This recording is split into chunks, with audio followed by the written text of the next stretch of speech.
But first, let's get into it. What a week.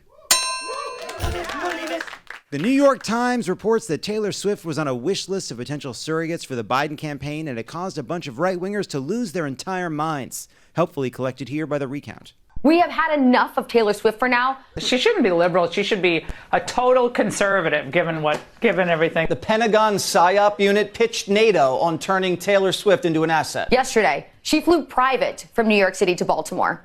Yet she constantly talks about climate change. So just please don't believe everything Taylor Swift says. We're all begging you. I think she should just stick to her singing and let her love life be what it is. The New York Times just speculated she's a lesbian. A new poll shows 18% of voters are likely to vote for whichever candidate Taylor Swift endorses.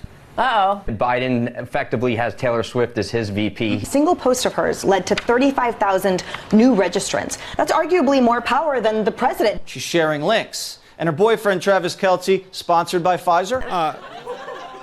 10 out of 10.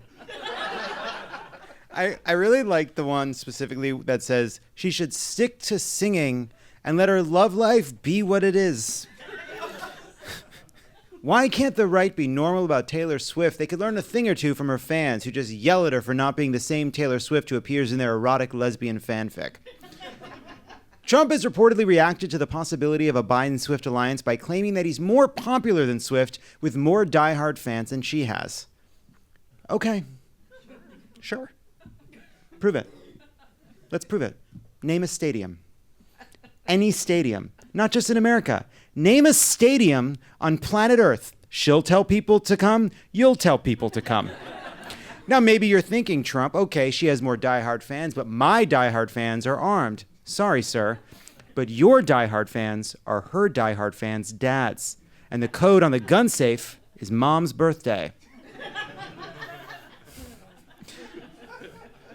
That didn't work when we tried it.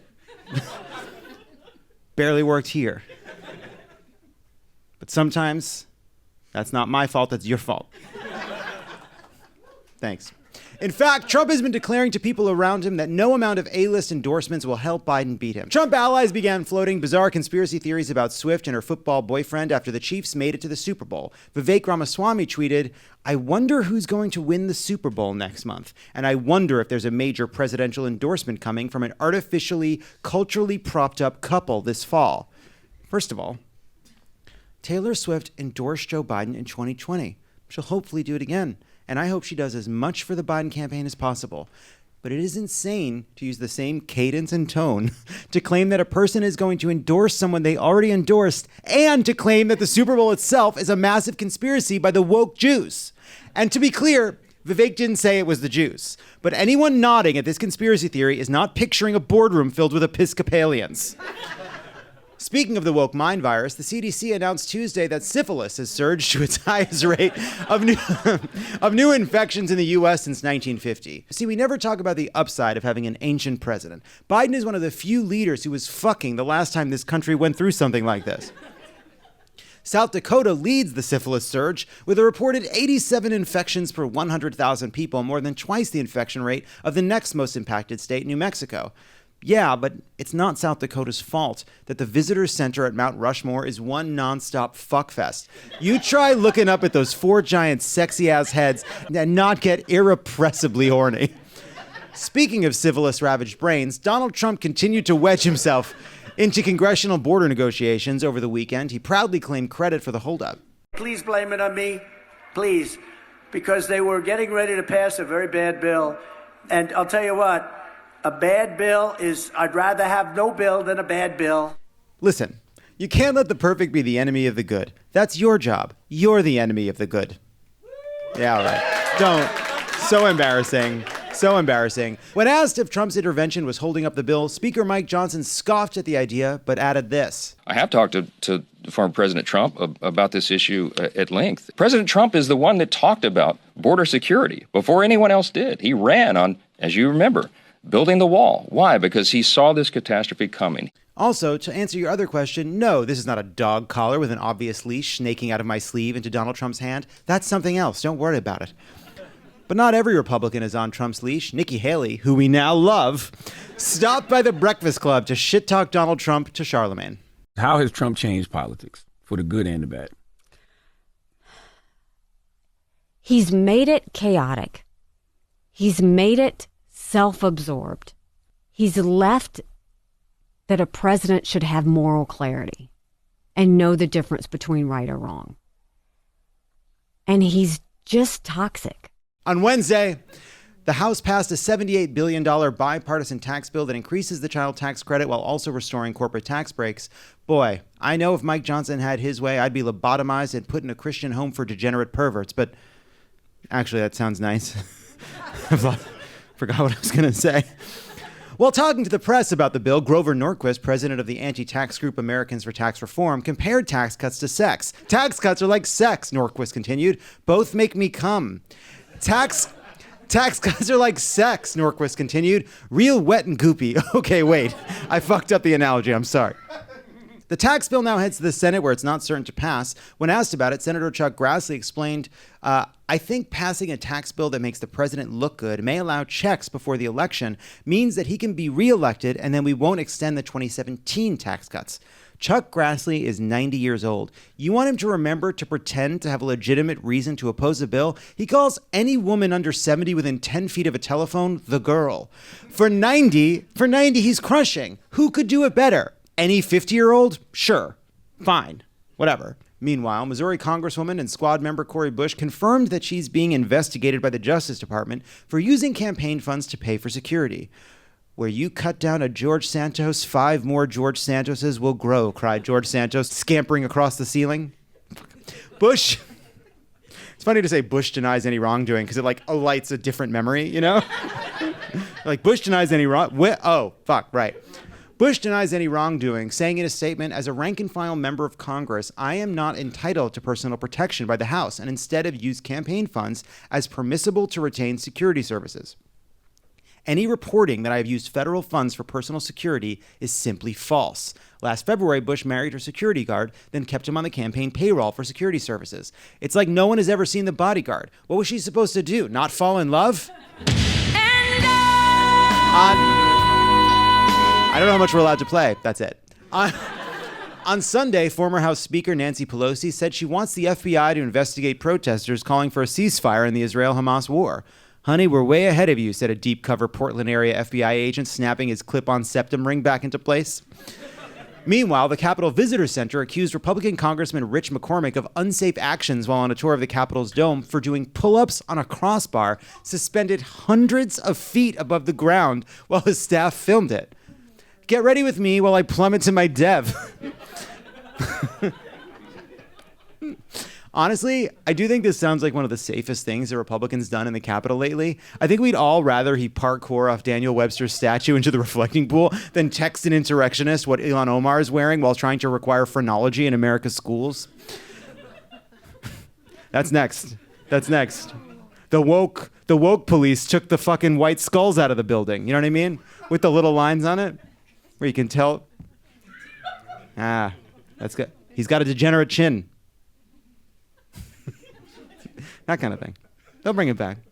Just remember, this isn't working here, but you'll remember. A couple years from now, you think, that wasn't that funny, but he was right. They do think phrenology is true again. Now you really will remember. Phrenology will come back. Speaking of daring do in Congress, Capitol Police closed their investigation into the gay Senate sex tape that hit the internet in December, admitting that there's no evidence a crime was committed, but that there was likely a violation of congressional policy. What lawyer stuck that likely in there? Likely a violation of congressional policy? Women have to cover their shoulders on the House floor, but you can't find a spot in the handbook that says you can't fuck on Amy Klobuchar's desk. That's crazy. In the immortal words of Air Bud, ain't no rule says a twink can't get railed in a Senate hearing room. It's a rare win for sodomy. Speaking of hot guy-on-guy action, the police chief of Oak Creek, Colorado has been placed on restricted duties after an incident at a local bar where he allegedly tried to stop the performance of an all-male group called the Magic Hunks. Why, you ask? Because no way they had a permit for all those guns. Awooga. Officer, is that a nightstick in your uniform, or are you just happy to see us? Oh, fuck, it's a nightstick. The police chief was in uniform and on duty and was recorded slamming his hand down on the stage and rushing toward the hunks in an apparent attempt to stop their dancing. Oddly enough, he also had 3 crisp $1 bills out. You know, when you're just incredibly angry to see hot guys dancing, you slam your hands down because you're mad, because it's made you so intensely furious. Anger is the emotion driving this, right? You have to be so angry that they're there. There's something about these hot fucking guys that made this cop so mad he had to stop it. I'm saying he's gay. But I don't know that, in case he's also gay and litigious.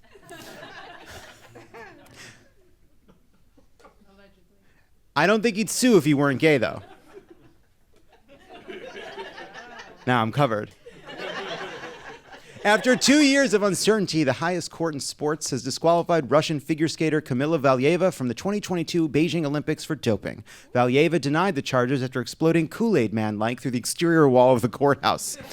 The decision means that members of the U.S. Olympic figure skating team, who finished second behind the Russians, will now receive gold medals. It counts, said the team's parents, setting up a little podium in their backyard while scream-crying the Star-Spangled Banner. Imagine training for this moment your entire life and then getting your Olympic gold medal in the mail. Credit card offer, gas bill, Olympic gold medal, jury duty. Speaking of people who have let drugs ruin their career, Elon Musk's crumbling husk of Twitter announced that it will hire 100 content moderators to work at a new trust and safety center of excellence in Austin, Texas. Oh, this just in. 200 eyeballs have melted out of 100 skulls in Austin, Texas. What are 100 fucking people gonna do? It's unbelievable. 100 people. Busy. Busy. How was work today, sweetie? It was busy. busy. What the fuck? How is he so stupid? How are the people that thought he was stupid? They're so much more right than they could have ever hoped. Elon Musk isn't just not smart. He's so fucking stupid. What a disappointment. Busy. delete. My deleting finger. Delete. So much AI porn. The decision was announced just a few days before ex-CEO Linda Yaccarino's scheduled appearance at a Senate Judiciary Committee hearing on online safety. You can rebuild again. You did it once, Linda Yaccarino told herself, frantically packing her suitcase. Just buy a train ticket, pick out a new, ridiculous-sounding name, and tomorrow a whole new life begins for Helen Blabino. Helen Blabino. Linda Yaccarino. I'm Linda Yaccarino, and we take public safety very seriously at X. That's why we hired 100 people to monitor the internet. We got 100 guys on it now. You'll never believe how good these 100 people are, but boy, are they busy. No time for barbecue. Busy. delete. 100 people with a fucking planet. What is happening? I deleted it from my phone. Really gonna lose it today. Busy. At the hearing, senators grilled the CEOs of Facebook, Twitter, and TikTok for giving predators powerful new tools to exploit children, distracting them from their very important work at the slaughterhouse, chided Lindsey Graham.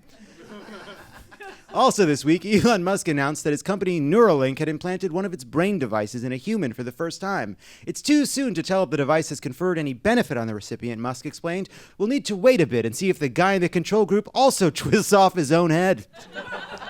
Musk, who provided no details about the procedure that installed a chip in a person's brain, wrote that the patient is recovering well and that initial results show promising neuron spike detection. Added Musk, the patient has been emitting what I would call the good kind of scream. I just want to be clear that these are about the same person who said, don't worry, we hired 100 people to protect you on the internet. It's also the guy that said, lie down right there. Yes. Skull up. Shh. When you wake up, I'll have put something in your brain. Yep, me, Elon Musk. Sure, the cars all rattle. Over. Yeah, that's right. If you close the trunk the wrong way, you'll lose a finger. Cybertruck. You see that? The trunk will take your finger right off. Just, you know? When I'm thinking about who I want to design my practical, everyday pickup truck, I would like a South African billionaire who looks like he's never lifted anything. Busy. Over the weekend, Royal Caribbean's new gigantic cruise ship, Icon of the Seas, began its maiden voyage from Miami. The ship can accommodate almost 10,000 people and boasts a water park, 7 pools, and dozens of bars and restaurants. What'll Royal Caribbean cook up next? My guess is sexually transmitted diarrhea. During an appearance on Good Morning America, Larry David shocked the nation, grabbing Sesame Street's Elmo, canonically a 3-year-old, and violently shook him. Let's go over to Al for a check of the weather. And Not yet. Wait. Oh my gosh, you love Elmo, don't you? Elmo, you okay? Mr. Laurie, Elmo liked you before. Larry David later apologized for not finishing the job. Kids will now have their own chance to reenact the encounter with this year's hottest toy, Throttle Me Elmo. A snowboarder visiting Heavenly Ski Resort in Lake Tahoe found herself trapped in a gondola for 15 hours.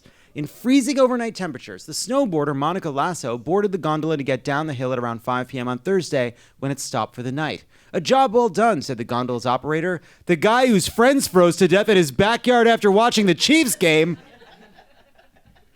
That's another example of a joke I insisted upon. Lasso's friends reported her missing, but she wasn't found until the next morning when the gondola started up again. Gone girl, more like gondola girl. Sorry, guys, that's the syphilis. Said Lasso after being freed from the gondola, "I felt very frustrated." Yeah, I bet.